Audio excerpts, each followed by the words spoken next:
डालथिन सिंह जी तो हो जैत मरिया हे जी। डालथिन सिंह जी तो हो जैत मरिया। अगे यादव जी के हाथों छौरी मोट पीछा करिया। डाला थुन तो दिखे लगतो छौरी तोरा अंधरिया। अगे हीरा के हाथों छौरी मोट पीछा करिया। डाला थुन तो दिखे लगतो छौरी तोरा अंधरिया। ढेर बोल नहीं।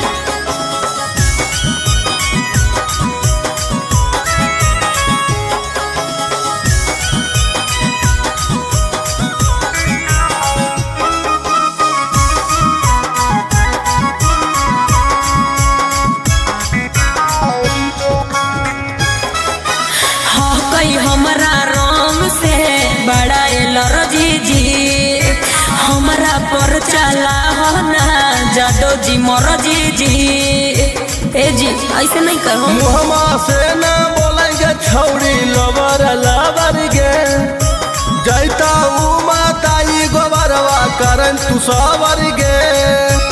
आग जहले वे आइलो जादो जी ले जाने मरिया।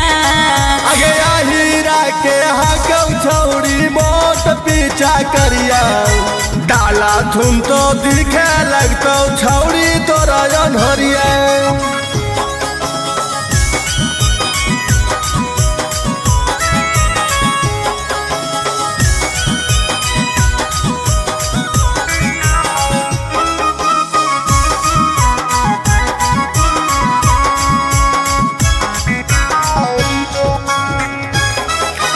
चंदन यादव चलतो ना तोर रंग दहरी जी। कर दे तो राइटर यार डी महारा महरी जी। बुझाइलो के कर दिन हो गेलै होली में भारी गे। पवन सिंह नहीं चलतो चलतो खेसारी गे। ऐसे नहीं घरवा तर तू पीट के मरिया। अगे हीरा के हाकम छौरी मोट पीछा करिया।